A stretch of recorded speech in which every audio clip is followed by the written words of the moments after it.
کرم بخش کو اچھے موڈ میں دیکھ کر میں نے کہا، چاچا تمہارے پاس تو کوئی جادو ہے، میں اسکول سے بھاگ کر جدھر جاتا ہوں تم بھی وہاں آ جاتے ہو۔ کرم بخش نے اصیل مرغ کی طرح فخریہ چھاتی پھلائی اور دونکی لے کر کہنے لگا، جادو ٹونا تو پلیت کافروں کا کرتب ہے، کرم بخش کے پاس تو رب سچے کا عجیبہ ہے، تم دلی جاؤ یا دکن چلے جاؤ، کرم بخش کا ہاتھ تیری گردن پر ایسے جا پڑے گا جیسے مرغی کھنگار پر گرتی ہے۔ کرم بخش کی مزید خوشنودی حاصل کرنے کے لیے میں نے کہا، چاچا تمہارے وظیفے نے تو بڑے بڑے مارکے مارے ہوں گے، اسپغول کچھ نہ پھرول۔ کرم بخش نے محاورتاً کہا کہ ڈھکی چھپی بات کو زیادہ نہ کریدو، چاچا وظیفے نے کچھ نہ کچھ تو رنگ لگایا ہوگا۔ میں نے خوشامدانہ اصرار کیا، رہے نام رب سچے دا۔ کرم بخش نے سینہ تان کر کہا، کوئی رنگ جیسا رنگ لگایا ہے، بیٹ بلے بار سب جگہ کرم بخش ہی کرم بخش کا نام گونجتا تھا۔ بڑے بڑے جٹا بھاری محنت بھان متی کے جوگی اور گیانی تیرے چاچا کے سامنے آنکھ نہیں اٹھا سکتے تھے۔ جوش میں آ کر کرم بخش نے اپنے وظیفے کی کرامات کی محیر العقول داستانوں کا تانتا باندھ دیا۔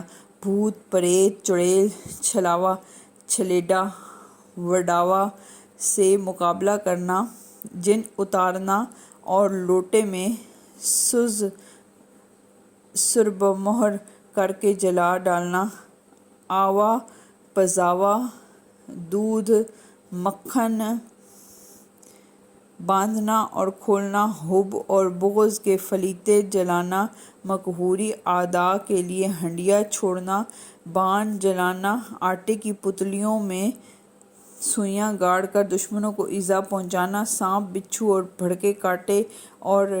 کے کانٹے اور آدھا سیسی درد کو جھاڑنا، داڑھ نکالنا، چوٹ پکڑنے کے لیے لوٹا گھمانا، مجبوری کی حالت میں بقدر ضرورت دستے غیب حاصل کرنا، یہ سب کرم بخش کے بائیں ہاتھ کا کھیل تھا۔ لیکن اس کے جس کمال نے میرے ذہن پر سب سے زیادہ اثر کیا وہ تسخیر محبوب کا عمل تھا۔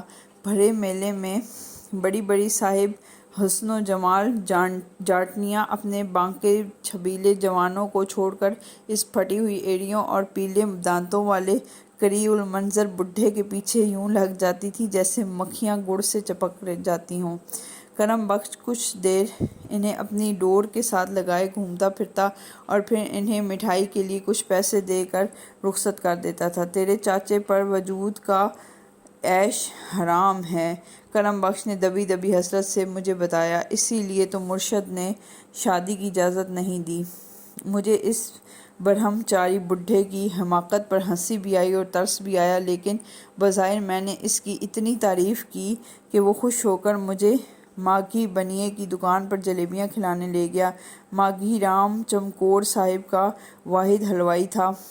وہ سارا دن لنگوٹ باندھے بڑے بڑے کڑاہوں میں جلیبیاں تلتا تھا۔ یا موتی چور کے لڈو بناتا تھا، جنہیں سکھ جاٹ شرطیں بدھ کر سیروں کے حساب سے وہیں کھڑے کھڑے چٹ کر جاتے تھے۔ ماگھی رام کا بوڑھا باپ ایک میلی سی دھوتی باندھے اور سر پر ڈھیلی ڈھالی پگڑی ٹکائے اکڑوں بیٹھا بھٹی چونکتا رہتا تھا۔ اس کا چہرہ پکے ہوئے انناس کی طرح پیلی پیلی گلابی گدری گدری جھریوں سے بھرا ہوا تھا اور مہین مہین چندھیائی ہوئی آنکھوں پر لامبی لامبی سفید بھویں ایسے لٹکتی تھیں جیسے اس نے ماتھے پر ململ کی جھالر ٹانک رکھی ہو۔ دونوں باپ بیٹا کرم بخش کو دیکھ کر بے حد خوش ہوئے۔ واہ بھئی واہ کرم بخش، ماگھی رام بولا، پرماتما کی کرپا سے تو خود ہی آ گیا، میں تو تیری تلاش میں نکلنے ہی والا تھا۔ ماگھی بنیے نے چہک چہک کر ہمیں بتایا کہ 5 روپے ڈال کر اس نے بازار مائی سیواں امرتسر میں لاٹری کا ٹکٹ لیا تھا، لاٹری اس کے نام نکل آئی ہے، مال بھی چل پڑا ہے اور آج ہی کشتی سے چمکور پہنچ رہا ہے۔ کرم بخش، ماگھی رام نے کہا، تو گڈا جوڑ کے فٹافٹ گھاٹ پر پہنچ جا، کشتی آتے ہی مال چھڑا کر دکان پر لانا ہے۔ ایک سیر پختہ لڈو تجھے دوں گا، آدھ سیر گڑ بیلوں کے لیے ملے گا۔ واہ جی واہ، کرم بخش نے ناراضگی سے جواب دیا۔ کرم بخش تیرے باپ کا نوکر جو ہوا، ادھر تو نے حکم دیا، ادھر میں گڈھا لے کر نہر پہنچا۔ لالا، کبھی تو نے شیشے میں اپنی صورت بھی دیکھی ہے کیا؟ چلو 4 آنے نقد بھی لے لینا۔ ماگھی رام نے حاتم تائی کی کمر پر لات ماری۔ اس میں جھگڑے کی کیا بات ہے بھلا؟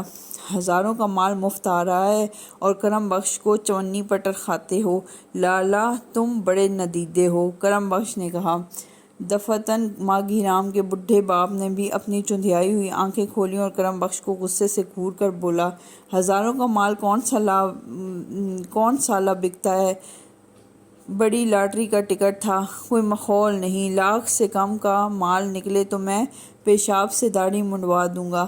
کچھ مزید چک چک بک بک کے بعد بیل گاڑی کی اجرت طے ہو گئی۔ 1 روپیہ نقد، 2 سیر مٹھائی بیلوں کے لیے، 1 سیر گڑ بیانہ کے طور پر۔ کرم بخش نے آدھ سیر جلیبیاں پیشگی تلوا لیں اور ہم مزے مزے سے جلیبیاں ٹھونکتے کھلیان پہنچے۔ کرم بخش نے بیل گاڑی تیار کی اور تھوڑی دیر میں ہم نہر پر کشتی گھاٹ پہنچ گئے۔ ماگھی رام اور اس کا باپ پہلے سے آئے بیٹھے تھے اور ایڑیاں اٹھا اٹھا کر، آنکھیں پھاڑ پھاڑ کر دوراہے سے آنے والی کشتی کا انتظار کر رہے تھے۔ خدا خدا کر کے کشتی آئی اور ماگھی رام نے اپنے مال کی بلٹی چھڑائی۔ یہ مال لکڑی کی 3 پیٹیوں پر مشتمل تھا جن پر لوہے کی پتی چڑھا کر میخوں کے ساتھ ٹھونکا ہوا تھا۔ کسی پیٹی کا وزن 1.5-2 من سے کم نہ تھا۔ بیل گاڑی میں ماگھی رام اور اس کا باپ ایک ایک پیٹی پر سانپ کی طرح کنڈلی مار کر بیٹھ گئے۔ تیسری پیٹی پر میں چڑھنے لگا تو انہوں نے ڈانٹ کر منع کر دیا کیونکہ میرے وزن سے ان کے مال و متاع کے آبگینوں کو لہو کے ضرر کا احتمال تھا۔ راستہ بھر باپ بیٹا امید کے عجیب و غریب دشت و دریا میں للچاتے ہوئے قیاس کے گھوڑے دوڑاتے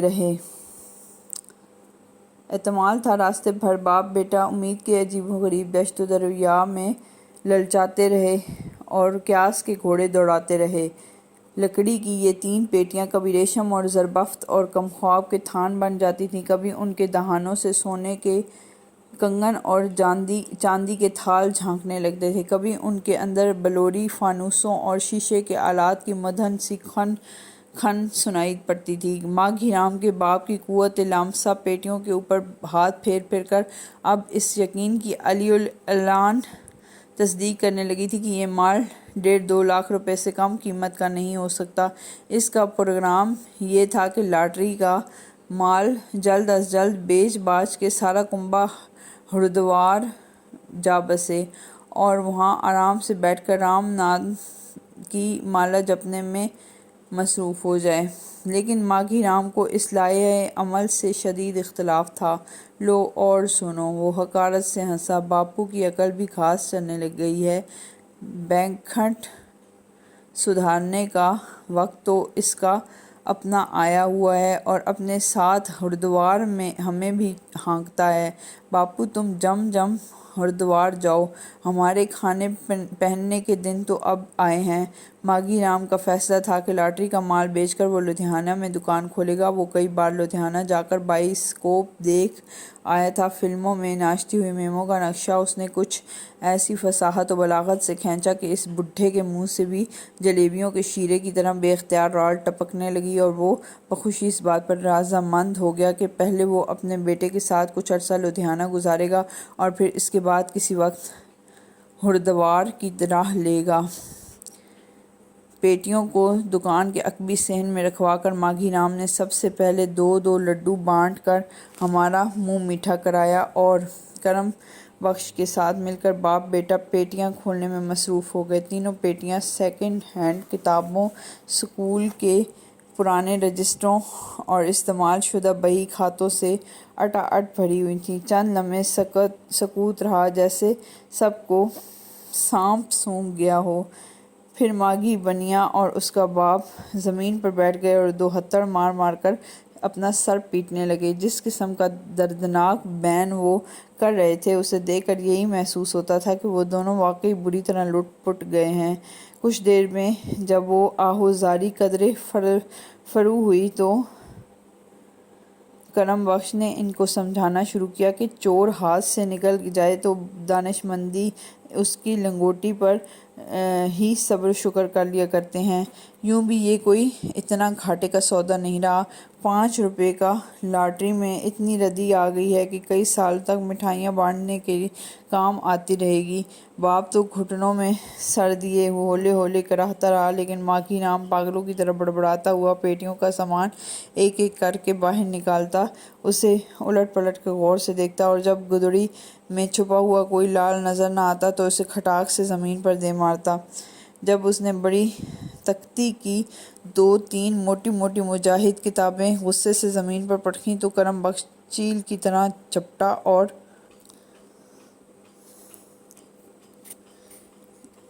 اور ماگی رام کا ہاتھ پکڑ کر جھنجھوڑنے پکڑ لیا اور زور سے چیخا، ہا ہا لالا رہے نہ اوت کے اوت، یہ تو دین اسلام کی کتابیں ہیں، پاک کلام کی بے حرمتی ہوئی تو گنڈاسا لے کر تربوز کی طرح سر اتار دوں گا۔ ہاں، میں نے ایک جلد کھول کر دیکھی تو رتن ناز سرشار کی فسانۂ آزاد تھی۔ کیوں ہے نا دین اسلام کی کتاب؟ کرم بخش نے پوچھا۔ بڑی مقدس کتاب ہے۔ میں نے بھی ہاں میں ہاں ملا دی۔